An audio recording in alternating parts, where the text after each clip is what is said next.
আমরা আমাদের অজান্তে অনেক সময় জেনে না জেনে পাপাচারে লিপ্ত হই। আমরা এমন কিছু কাজ করে যাই, বিশ্বাস করেন দুনিয়াতে থেকে একদিন চলে যেতে হবে। আপনার এই কাজগুলো কিন্তু অবশিষ্ট থাকবে। আপনি সোশ্যাল মিডিয়ায়, ইউটিউবে, ফেসবুকে বিভিন্নভাবে বিভিন্ন মাধ্যমে আপনি কমেন্টস করতেছেন, লাইক করতেছেন। কিসে কমেন্টস করতেছেন, কিসে লাইক করতেছেন আপনি নিজেও জানেন না। বিভিন্ন অশ্লীলতার দিকে আপনি লাইক করতেছেন। আপনার এই লাইক কমেন্টস কিন্তু সারা জীবন থেকে যাবে, কিন্তু আপনি ঠিকই দুনিয়া থেকে চলে যাবেন। আল্লাহ সুবহানাহু ওয়া তাআলা সূরা হাশরের 18 নম্বর আয়াতে বলতেছেন, ইয়া আইয়ুহাল্লাযীনা আমানু তাকুল্লাহ ওয়াল তানজুরু নাফসুম মা কদ্দামাত লিগাদ ওয়াত্তাকুল্লাহ ইন্নাল্লাহা খাবীরুম বিমা তা'মালুন। হে ইমানদারগণ, তোমরা আল্লাহকে ভয় করো, আর প্রত্যেকের জানা উচিত সে আগামীকালের জন্য কি পুণ্য পাঠিয়েছে। আর আল্লাহকে ভয় করো, আল্লাহ সুবহানাহু ওয়া তাআলা তোমাদের সব বিষয় জানেন, তোমরা যা করো।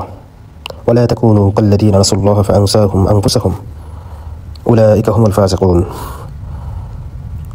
আর তোমরা তাদের মতো হয়ে যেও না যারা আল্লাহকে ভুলে যায়, আর আল্লাহ সুবহানাহু ওয়া তাআলা তাদেরকে আত্মভোলা করে দেন, আর তারা হচ্ছে পাপিষ্ঠ। লা ইয়াস্তাউই আসহাবুন নারি ওয়া আসহাবুল জান্নাহ আসহাবুল জান্নাতি হুমুল ফাইজুন। জাহান্নামের অধিবাসী এবং জান্নাতের অধিবাসী কখনো এক হতে পারে না।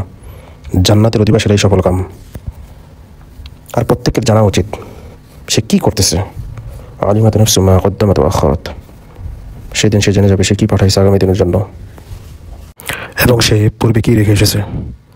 ইয়া আইয়ুহাল ইনসান মা গররাকা বিরব্বিকাল কারীম। হে মানুষ, তোমাকে কিসে তোমার রবের কাছ থেকে প্রতারণা করছে, রবের কাছ থেকে দূরে রাখছে। তো এগুলো নিয়ে আমাদের চিন্তা করা উচিত। আমরা অনেকে নামাজ পড়ি, দিন প্র্যাকটিস করি, বাট পাশাপাশি এই ধরনের কাজগুলোর সাথে সম্পৃক্ত আছে।